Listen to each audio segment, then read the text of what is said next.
ہمارے ہاں کچھ لوگ دعائیں مانگتے ہیں پہلے، یا اللہ مجھے عطا کر، میں بڑا تیرے بندوں پہ نثار کروں گا، میں بڑا قربان کروں گا، میں بڑا دوں گا، لیکن پھر جیسے ہی ان کے پاس مال آتا ہے ان کے خرچے بھی زیادہ ہو جاتے ہیں۔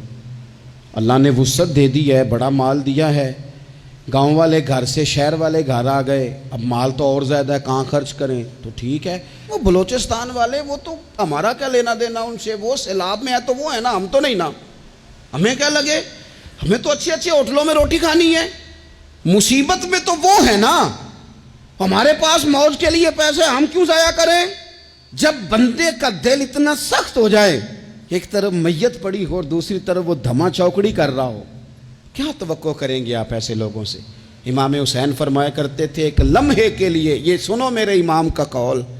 فرمایا کرتے تھے ایک لمحے کے لیے کسی غریب کی مدد کر، اللہ پورا مہینہ نفلی اعتکاف بیٹھنے سے تجھے زیادہ ثواب عطا فرمائے گا۔ کسی کے آنسو پوچھ، کسی کے آنسو پوچھ، غم حیات کے ماروں کا احترام کرو،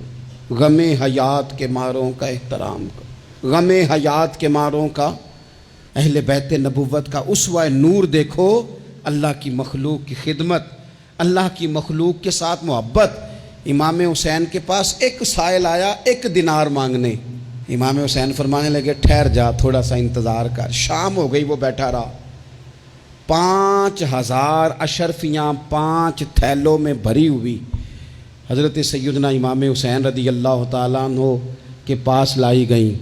تو حضرت امام حسین رضی اللہ تعالیٰ عنہ نے نا وہ اس نے تو دیکھے نا، مانگنے والے کو تو پہلے بندہ تلاش کرتا ہے کہ ٹوٹے پیسے ہیں کہیں، پھر دیتا ہے۔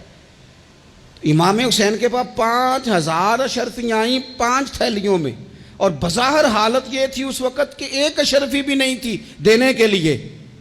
5 تھیلیاں آئیں بھری ہوئی پیسوں کی، 5 کی 5 پکڑا کے نہ مانگنے والے کو،